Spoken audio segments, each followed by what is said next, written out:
Nah, kalau itu kita bangun aturan yang membuat masa jabatan panjang, itu adik-adiknya kerajaan lah gitu ya. Nah, monarki tanda petik. Dan kita khawatir siapa yang berkuasa besar dan absolut, penyimpangannya juga besar dan absolut kan, Mas Bambang ya kan? Di mana posisi Pak Jokowi? Nah.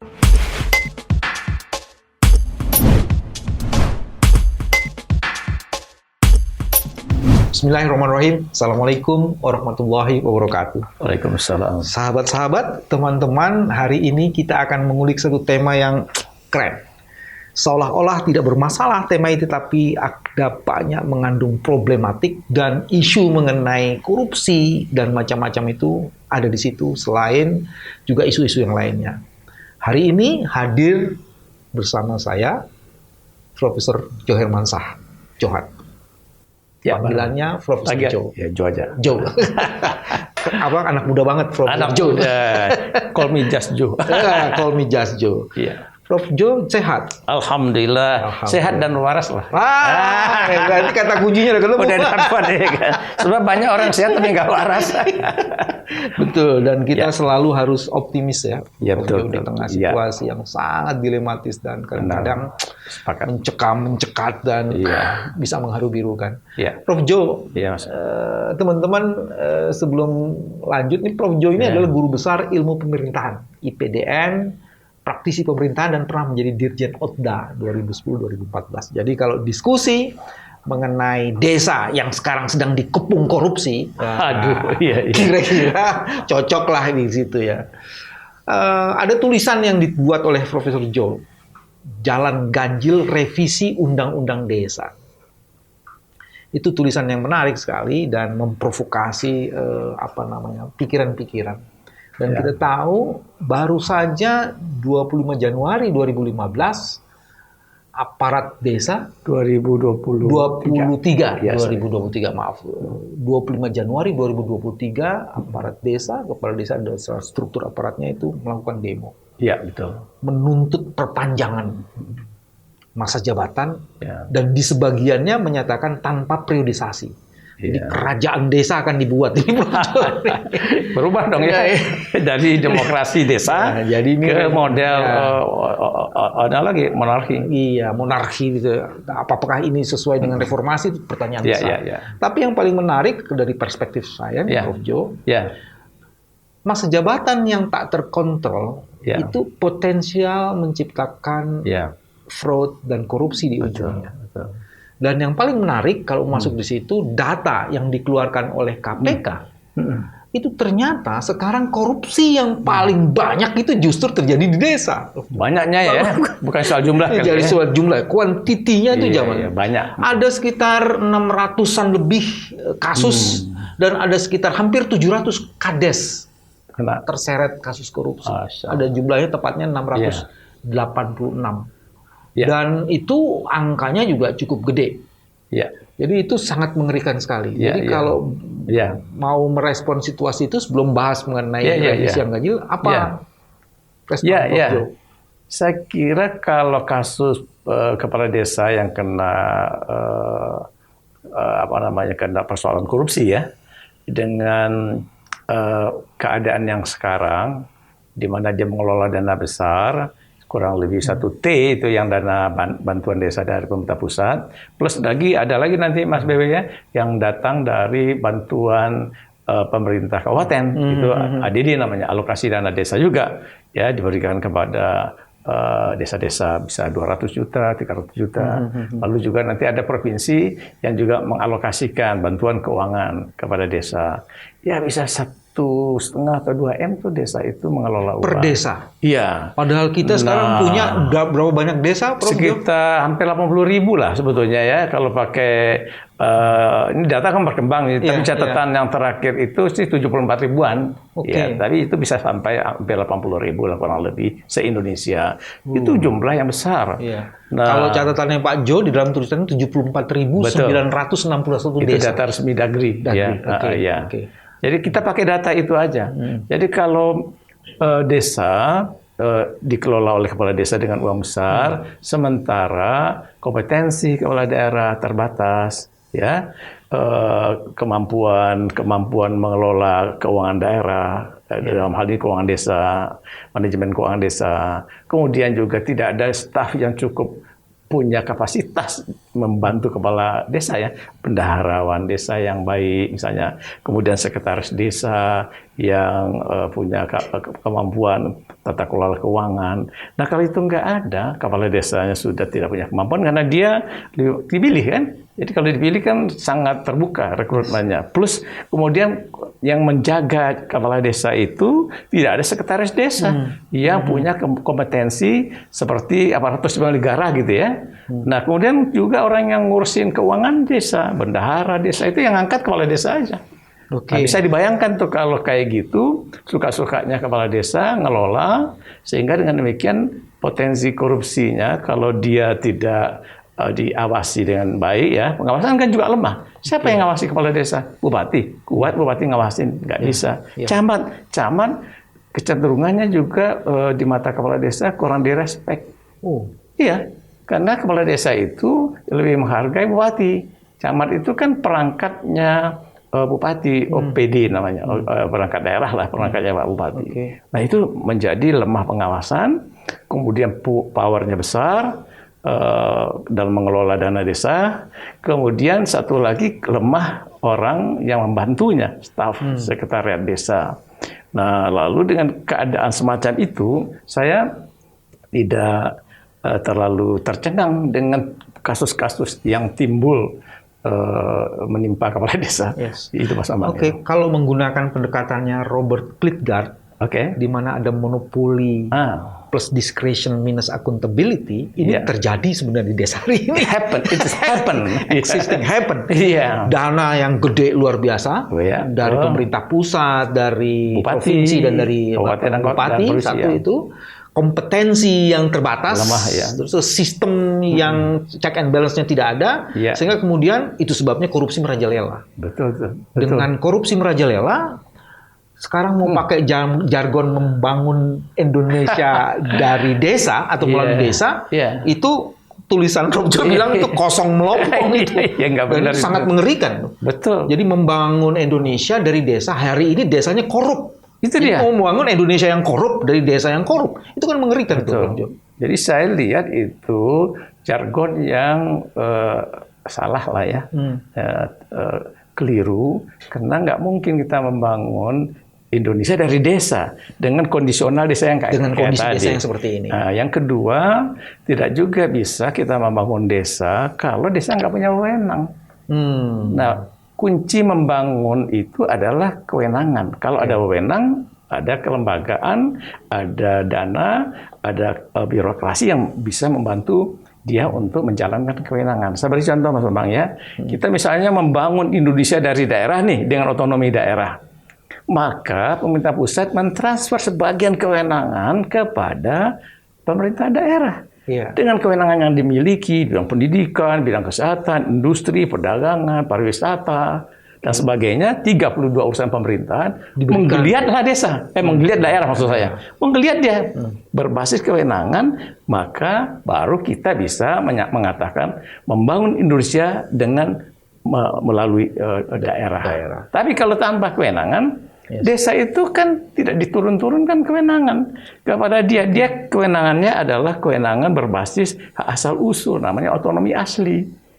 Nah, kalau ada kewenangan mau dikasih oleh Pak Bupati, kabupaten, itu bisa urusan-urusan sebagian SKPD kasih kepada desa. Tapi kan itu nggak dilakukan. Walaupun sekarang terjadi pembalikan ya, Prof. Jo ya. Sebagian kewenangan itu kan ditarik lagi ke pusat. Itu cerita yang juga memprihatinkan.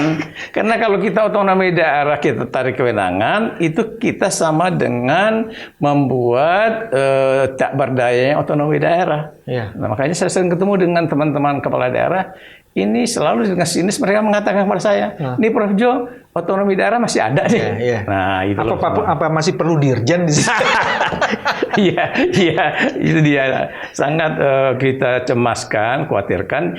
Jadi poinnya gini, kalau misalnya ada kemampuan yang kurang, perkuat kemampuan, bukan tarik kewenangan. Yes. Misalnya di pelayanan publiknya lama ya, nah perkuat kemampuan teknologi informasinya. Ini yang saya khawatir sekali. Tadi kalau saya bilang tadi korupsi itu dinilai angka. Sekarang saya mau masuk di korupsi yang disebut dengan political corruption. Itu dia lebih berbahaya.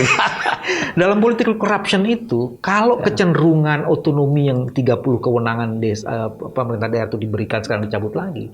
Padahal kalau mau memperkuat desa harusnya diberikan kewenangan. Betul. Dan sekarang kewenangan itu tidak ada. Dan mereka bermain-main dengan masa jabatan 9 tahun tanpa periodisasi salah satu usul. Itu kan sebenarnya kita sedang membangun sistem yang korup di desa itu. Itu sangat riskan dan berbahaya. Karena kalau kita beri kekuasaan besar tanpa pengawasan yang kuat, tanpa dukungan kecakapan, keterampilan, kemahiran yang memadai, yang mencukupi, maka itu potensi terjadinya berbagai macam penyimpangan tinggi. Ya, penyimpangan itu mau tidak mau ya larinya ke politik kan, ke korupsi politik atau apa yang dilakukan, korupsi dana desa, korupsi ini itu. Belum lagi dia menangani desa itu bisa saja juga main nanti dalam pemilu dan pilkada. Para kepala desa ini kan bahaya. Nah, saya lanjutkan dulu Prof Jo. Itu yang kedua Prof Jo. Saya teringat dalam tradisi kita biasanya walaupun DPR punya kewenangan membuat undang-undang, tapi pemerintah yang selalu menyiapkan. Benar. Tapi ada beberapa undang-undang di mana seolah-olah pemerintah cuci tangan. Undang-undang mengenai cipta kerja misalnya. Nah, itu kan seolah-olah sebenarnya inisiatif dari DPR macam-macam gitu kan. Nah, sekarang ini undang-undang desa mau didorong seolah-olah prakarsanya DPR. Padahal sepengetahuan saya dan membaca juga tulisan Prof Jo, sebenarnya urusan desa itu dibagi 3 kementerian. Betul. Jadi ada yang menangani pemberdayaan dan pembangunan, Kementerian Desa. Ada yang menangani pemerintahan desanya, itu Kemendagri. Lalu ada yang menangani keuangan desa, itu adalah Kementerian Keuangan. Belah 3 kan, itu zaman Presiden Jokowi itu. Zaman Presiden yang lalu nggak kayak gitu. Jadi yang lalu itu semuanya di satu kementerian. Yaitu soal keuangannya, soal pemberdayaan dan pembangunan, pemerintahnya Kemendagri. Nah, jadi kalau sekarang dibelah 3 gitu, lalu kemudian prakarsa, untuk revisi undang-undang kasih ke Dewan, itu kan nanti kualitas undang-undang yang saya khawatir. Karena kalau pemerintah, maka dia punya pengetahuan, pengalaman bagaimana mengurus desa, bagaimana memfasilitasi pembinaan desa, pengawasan, penguatan desa. Kan dengan dasar itu, pemerintah tahu di mana kekurangan, kelemahan. Lalu kalau ada perbaikan dan koreksi atau revisi undang-undang desa, pemerintah punya data. Sehingga dengan itu lebih tepat usulan perubahannya itu harus di jalan yang ganjil itu, ya itu tadi kalau dibikin oleh DPR ganjil, tapi kalau dibikin oleh pemerintah itu jalan yang waras gitu lah, jalan yang benar gitu ya kan. Walaupun harus agak hati-hati. Kenapa? Karena beberapa menteri udah jadi calon nih Pak. Masa sih? Saya belum tahu itu. Ada yang udah kayak Pak, akan jadi calon satu partai sekarang masih menteri. Kan ada menteri yang profesional, tapi ada menteri yang memang dari partai, fine. Cuma ini menteri yang seolah-olah profesional, tapi sebenarnya sudah infected atau apa bagian dari akan dicalekan gitu ya. Karena kan pencalonan gitu. Kalau saya tidak salah mulai bulan 5 kan. Iya kan? Jadi saya nggak tahu apakah Mendagri masuk apa enggak, saya nggak tahu ya Pak ya. Cuman tapi itu akan repot juga, dan mungkin juga kalau jadi caleg itu ada syarat mundur nggak ya sebagai jabatan publiknya. Kayaknya kan ada menteri yang memang dari jabatan politik Pak, dari penunjukan seperti itu. Cuman kan jadi konflik of interest. Nah, jadi, itu dia. Paling tidak konflik of interest itu. Nah sekarang saya mau balik masuk di situ Pak tadi Pak. Iya gimana? Tadi Pak Jo mengatakan, Prof Jo mengatakan bahwa ini kaitannya bisa ke pemilu nih. Benar. Dari mana penjelasannya? Nah, gini logikanya, sederhana saja. Kepala desa itu kan dipilih oleh rakyat di desa. Dia punya konstituen. Baik. Ya, konstituen itu kan modal suara. Ya, suara bagi dia. Nah, nanti konstituen itu kan kalau di desa kan relasinya sangat dekat, ya, dan sangat intensif. Jadi hubungan paguyuban desa itu. Desa kita kan, apalagi desa-desa Indonesia rata-rata desa yang berbasiskan hubungan kekerabatan, genealogis. Jadi kepala desa itu juga adalah bapaknya masyarakat di desa, dan punya modal suara, ya. Baik. Nah, kalau dia berkuasa di desa kayak yang praktek sekarang 6 tahun, sudah 2 periode 12 tahun. Itu konstituennya itu loyalnya minta ampun. Jadi apa kata Bapak Kades lah, kan mau kemana nih suara kita dalam pilpres, dalam pileg, dalam pilkada bupati, wali kota, gubernur. Itu menjadi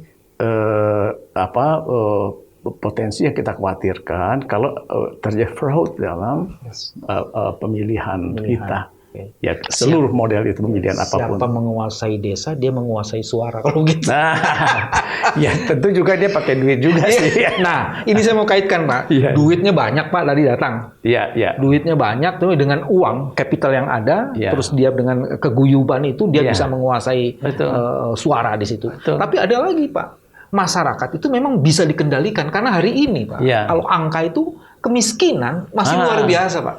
Tinggi ya? Tinggi. Kalau dibandingkan desa dan kota, kemiskinan di kota itu masih 2 digit, Pak. Masih di atas angka 14%. Iya. Kalau dikaitkan dengan stunting, Pak, di desa itu juga jauh lebih banyak, Pak. Masih di angka 20-an, Pak. Iya, besar. Jadi dengan situasi kayak gitu, kemudian dengan kekuatan kapital, dengan lamanya masa jabatan, dia mempunyai faktor yang bisa mempengaruhi suara di situ. Di situ sebenarnya ada isunya, Pak. Ya, jadi kepala desa dengan sangat powerful kan?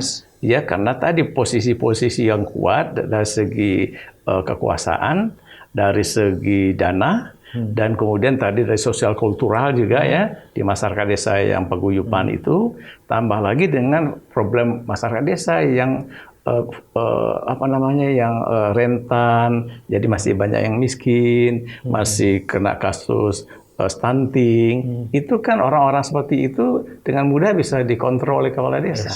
Nah, itu tadi yang kita lihat ini ada kata dikaitkan dengan masa jabatan yang sudah 6 tahun cukup lama dan di luar pakem. Pakemnya politik masa jabatan pimpinan pemerintah Indonesia ini setelah reformasi kan, Mas BB kan, itu 2 kali 5. Semua presiden 2 kali 5. Saya mau berhenti di situ. Jadi ada political corruption yang sekarang sedang bekerja, di mana kemudian kebijakannya itu diubah, menguntungkan kepentingan the ruling party, dan dia akan menangguk suara dari itu.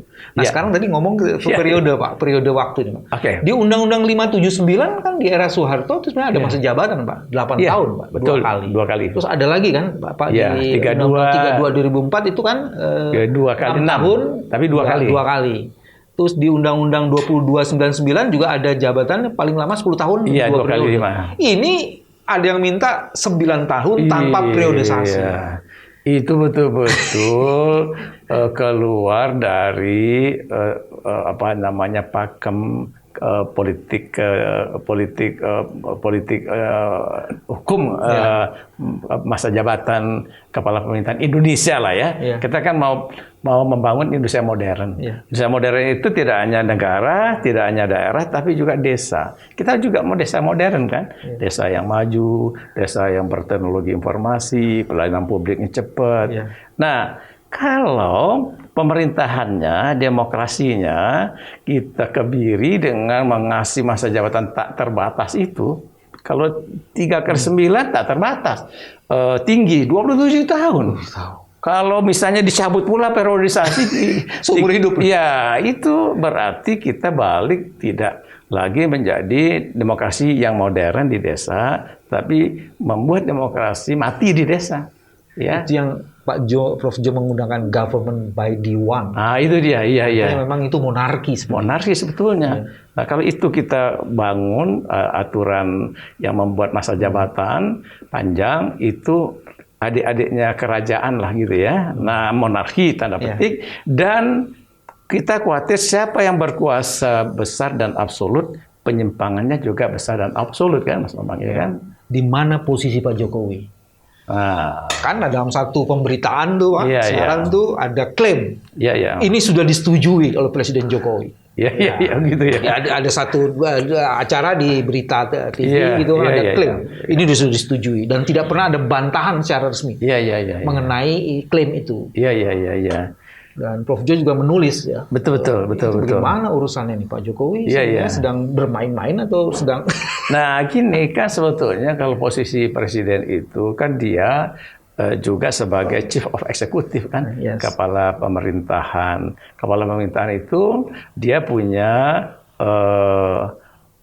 kemampuan atau punya aturan, punya alat untuk bisa membuat undang-undang. Jadi undang-undang desa ini bisa saja diajukan oleh pemerintah, dalam hal ini melalui presiden ya. Jadi prakarsa pemerintah namanya. Nah, kalau presiden punya preferensi, misalnya dia tadi bilang apa betul ya, ada yang menyatakan setelah disetujui gitu ya, bahwa 3/9 akademiknya belum ada tapi sudah disetujui. Nah, itu aneh bin ajaib itu ya kan. Jadi kalau itu betul ada, maka saya kira ini tidak patut lah ya. Jadi presiden itu mestinya ketika ada usulan-usulan itu meresponnya dengan cool ya, tidak ada kepemihakan, lalu dengan meminta kementerian terkait membahas, mengkaji. Jadi tidak boleh ada kata-kata yang menyatakan setuju 3/9 misalnya kayak gitu. Nah, itu nanti bisa dianggap dukungan. Dan itu melanggar undang-undang sebenarnya kan? Karena proses pembuatan undang-undang kan ada rule-nya, Pak. Iya, itu dia. Itu kan 3/9 27 apa iya begitu kan? Tapi belakangan saya dengar itu ada pernyataan ketika jumpa pers, presiden menyatakan, oh itu diserahkan kepada DPR. Nah, jadi itu aja. Bagaimana Pak Presiden soal 3/9 jabatan masa jabatan kepala desa? Oh itu disampaikan saja ke DPR. Tidak ada pernyataan yang explicitly menarik itu, tapi serahkan ke DPR. Tapi serahin ke DPR tetap dengan 3/9 tahun kan bisa saja. DPR-nya juga mau kayak gitu. Karena nanti ada transaksi, diam-diam sebetulnya. Di mana isu transaksinya gini? Tadi kepala desa kan pegang suara. Siapa DPR dalam hal ini partai politik yang mendukung maka kepala desa bilang nanti akan kami bantu, akan kami dukung. Dan udah ngancam-ngancam ke kepala desa. Siapa DPR yang tidak bantu kita, awas nanti dalam pemilu. Udah ada tuh statement kepala desa begitu. Awas nanti dalam pemilu. Kepada partai. Itu juga kan sama aja juga kepada pihak-pihak lain kan, apakah caleg atau apa. Iya. Dan disitulah partai bermain mata dengan kepala desa dan juga the ruling party ada di situ. Sekarang tapi kalau memang desa, kan udah cukup lama juga, hampir 10 tahun ya undang-undang desa ini. Seandainya pun harus diubah. Selain harus memenuhi prosedur yang ada di dalam tata cara pembuatan undang-undang, tapi kan ada isu-isu krusial ya, untuk meminimalisasi potensi korupsi dan tidak bermain-main. Karena yang paling penting sekarang bukan hanya korupsinya loh, Prof. Itu kolusinya, Prof. Kolusinya itu karena sebagian orang-orang yang dulu dalam struktur pemerintahan adalah bagian dari jaringan. Dan ada nepotisme di situ. Jadi KKN-nya lengkap sebenarnya di desa. Kalau mau lihat potret KKN terlengkap, lihatlah desa pada hari ini. Tapi kalau kita memang ingin memperbaiki desa, kan ada, Prof. juga sebut ada 7 isu krusial. Betul. Bisa dibedah satu-satu nggak, Prof? Iya. Jadi begini, yang kita harus rapikan, beresin dulu kewenangan. Kewenangan, satu. Ya, karena kunci kewenangan. Siapa berwenang, maka dia akan bisa menjalankan dan mengelola pemerintahan. Kalau Anda nggak punya wewenang, Anda tidak bisa menjalankan dan mengelola pemerintahan. Ada wewenang, ada hak menjalankan, mengelola pemerintahan, menyelenggarakan pemerintahan. Bukan sekedar kewenangan tradisionalnya ya. Nah, itu tradisional yang asli, yang menurut keadaan yang masih hidup pula. Kalau nggak hidup lagi adat budayanya nggak bisa pula dia berwenang. Nah, itulah yang harus diturunkan sebagian, ditransfer oleh bupati-bupati. Ini yang jadi masalah, udah diambil di ke pusat, harus bagi lagi ke daerah. Pusat udah lain. Jadi kalau mau pelayanan publik yang baik, nah tunggu dulu, sekarang udah nggak di kami kata bupati kan, itu udah dipegang oleh pemerintah pusat. Nah, tapi sebetulnya urusan yang sehari-hari, yang kecil-kecil, desa bisa dilimpahkan kepada dia kewenangan-kewenangan, sehingga dengan demikian ada kemandirian desa. Salah satunya kewenangan. Salah satunya misalnya soal hakim desa ya Pak. Nah itu dia. Itu juga poin ketujuh dari itu ya. Saya ingatin tuh. Karena kalau enggak kan, bayangin Mas Bambang kan perkara pidana ringan, perdata, penyelesaian perkara-perkara secara adat budaya setempat bisa dilakukan. Itu kalau tidak ada posisi Kades sebagai hakim perdamaian desa, itu naik semuanya ke lembaga resmi pemerintah, pengadilan, polisi segala macam. Kasihan di desa itu. Nah, jadi itu bagusnya memang kalau mau memperbaiki desa, jangan hanya bicara masa jabatan itu. Kalau masa jabatan pandangan saya cukup masa jabatan Kades 2x5. 2 periode. Harus sama dengan masa jabatan kepala pemerintahan yang lain. Betul, presiden. Semuanya sama. Gubernur, bupati. Itu kalau kita cita-citanya membangun desa modern. Desa yang dibatasi kekuasaannya oleh masa jabatan. Nah, plus yang lain-lain tadi soal hakim permanent desa. Soal kewenangan ya, Prof. Kewenangan harus biasa. Salah satu kewenangan itu adalah soal hakim desa. Karena kita akan mendorong prinsip restoratif justice di situ, sehingga hakim desa kemudian dioptimalkan. Itu dua. Ketiga apa lagi, Prof? Nah, itu soal posisi keuangan desa. Keuangan desa. Nah, keuangan desa itu harus diperjelas, dipertajam, dikelirkan supaya keuangan desa itu betul-betul dibuat transparan, akuntabel. Jangan keuangan desa, dana desa itu seolah-olah dananya yang boleh diapain aja oleh kepala desa. Tapi enggak, ini dikelola dengan cara manajemen yang good governance lah ya, dengan model desa tentunya. Nah, jadi dengan demikian misalnya dana desa itu bisa dipertanggungjawabkan, ada akuntabilitas. Kemudian dana desa itu juga terhindar dari dicomot kanan kiri, ya kan, oleh orang yang mau ambil dana desa itu. Dana desa jangan dipakai untuk kawin lagi, untuk macam-macam gitu. Ini ada yang menarik nih, Prof Jo, ada diskusi yang perlu diklarifikasi, dikonfirmasi. Betul ya. Ketika dana desa itu tidak accountable, maka kemudian dia bisa nyerempet dan mengakibatkan pada isu lain. Misalnya PBB. Yang di sebagiannya itu ada di kewenangan desa untuk memungutnya itu dana PBB yang itu pakai untuk pajak. Itu bisa habis dan sudah ada case-nya katanya. Betul. Itu bagaimana itu informasinya? Jadi gini, ya itu tadi karena tata kelola keuangan desa buruk, yang membantu kepala desa juga tenaga-tenaga sekretariat desanya juga lemah karena itu orang bawaan. Jadi setelah kepala desa selesai satu periode, naik kepala desa baru, maka dia bawa orangnya untuk jadi perangkat desa. Jadi sekretaris desa, bendahara desa, padahal kompetensinya tidak memadai untuk itu. Yang namanya nepotismenya itu di situ. Nah, itu nanti kalau diperintahkan bendahara desa, saya mau ambil uang. Ya kan? Karena dia diangkat oleh Pak Kades tanpa satu cara seleksi yang baik, ya, memperhatikan syarat-syarat, SLTP cukup gitu ya kan. Nah, itu berbahaya bagi pengelolaan keuangan desa yang lebih akuntabel tadi.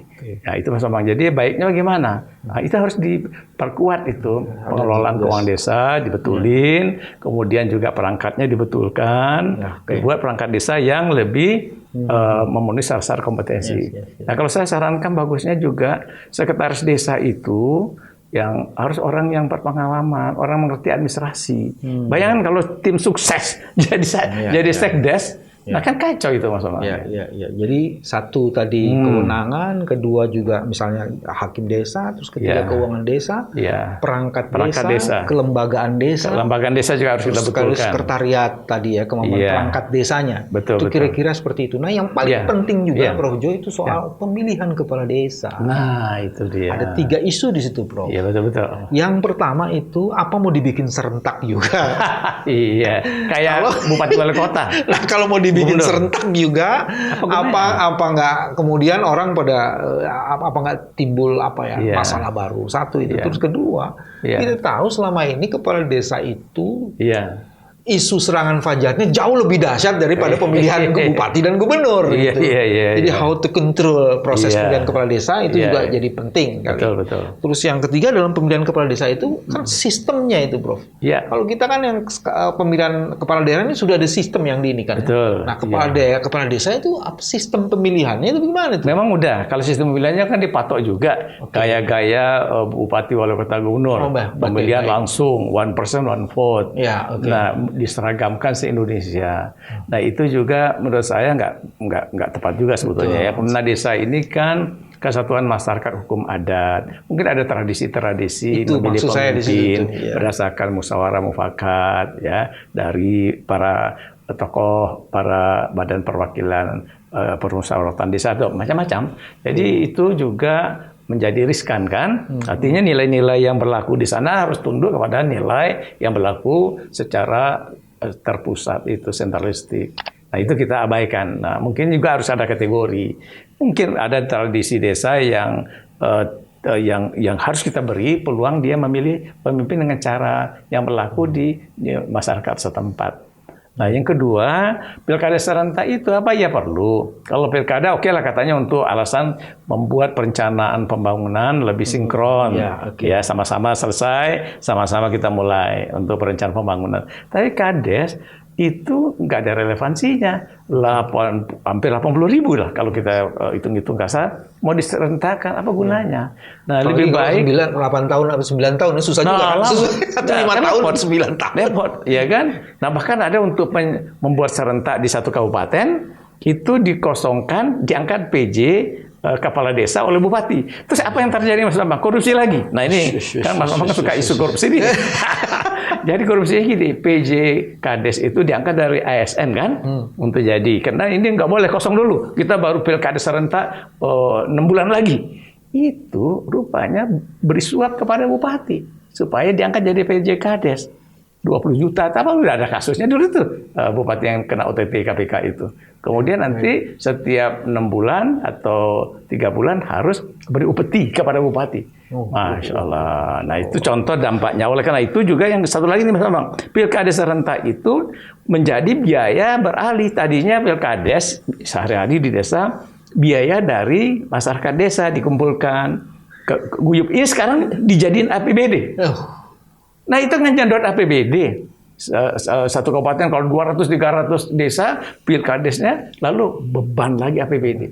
Pilkada aja udah berat beban APBD. Mas Bambang tahu nggak? Kalau pilkada ini nanti, itu dana-dana operasional dinas teknis itu menjadi berkurang. Dana pendidikan kurang, dana kesehatan kurang, karena APBD itu harus dipakai untuk mengongkosi pilkada yang harus dari APBD, bukan dari pusat. Jadi kalau salah begitu, kaprah, Prof, salah kaprah namanya. Kalau begitu, kalau mau di-wrap semuanya itu, satu, kita perlu desa. Betul, perlu. Tapi desa yang seperti apa? Desa bisa kita membangun Indonesia dari desa. Tapi dalam kondisi seperti sekarang ini, desa punya masalah besar. Desa diserbu korupsi karena ada berbagai instrumen, kepantasan, kompetensi, dan sistem yang belum sesungguhnya mampu mengelola dana-dana yang turun luar biasa. Dalam situasi tahun politik ini, desa yang buru-buru direvisi undang-undangnya dan lebih menonjolkan periode yang tanpa batas atau dibatasi tapi lebih jauh lagi, ini potensial menciptakan korupsi dan itu bagian dari political corruption. Jadi kita semua harus hati-hati di situ. Kalau tidak, maka kemudian siapa menguasai desa, dia menguasai suara, dan itu terjadi political corruption. Teman-teman, menarik, tapi kita harus berhenti. Harus hati-hati, mudah-mudahan kita punya terus energi untuk memantau semua yang terjadi di Indonesia. Hidupkan optimismemu, karena itulah yang akan menjemput harapan. Terima kasih. Assalamualaikum warahmatullahi wabarakatuh. Waalaikumsalam. Terima kasih. Ya, sama-sama ya.